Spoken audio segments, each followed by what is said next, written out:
When I caught my wife, Hannah, cheating, the world didn't explode. No yelling, no broken furniture, no screaming match. Just one sentence from her that sliced deeper than anything else ever could. It was only one night. You can forgive one mistake. Only one night.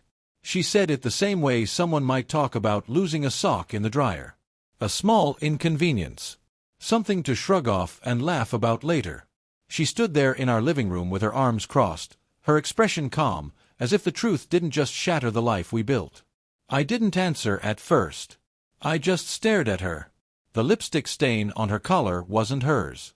The cologne in the air wasn't mine. And the man she'd been with, a co-worker she hardly talked to, had bolted out the back door the moment he heard my voice. But she still repeated it. You can forgive one mistake. When did it start? I asked quietly. It didn't start, it happened. One night. You're blowing this out of proportion. I placed my phone on the table.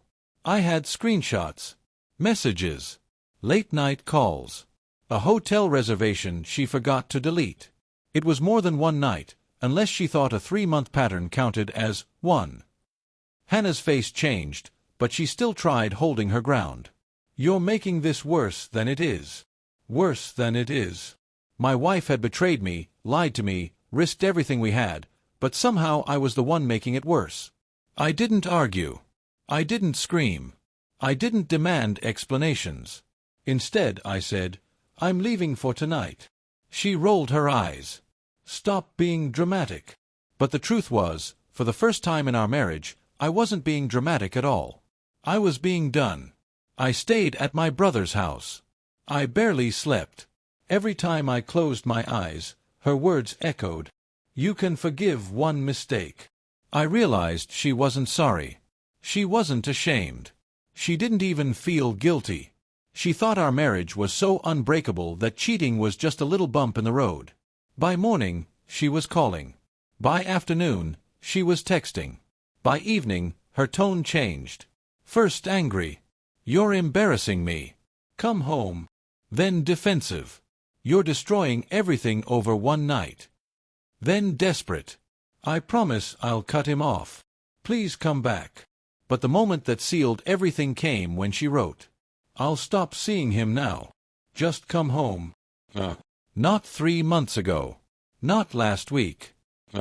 That message told me all I needed to know. I hired a lawyer the next day.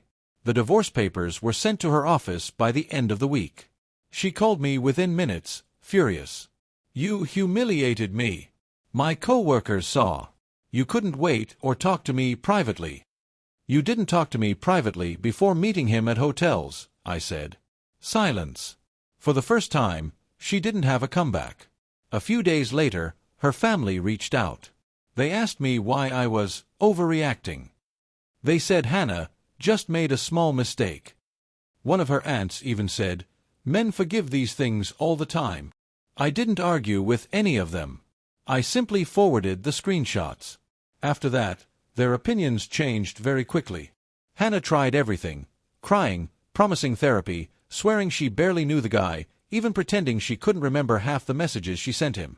But no apology ever came. Not once did she say, I'm sorry. Just one night. One mistake. You can forgive. At the final hearing, she looked tired. Lost. Her voice was small when she said, I never thought you'd actually leave. That's why you did it, I replied. You thought no matter what you did, I'd stay. Her eyes dropped. I walked out of the courthouse feeling something I hadn't felt in months. Clarity. Not joy. Not relief. Just the quiet understanding that sometimes the moment someone minimizes your pain is the exact moment you realize they were never capable of loving you the way you loved them. She thought cheating was forgivable because she assumed I valued the marriage more than my self-respect. She gambled on my loyalty. She lost. And I finally walked away from a life where I was expected to forgive something she never thought twice about.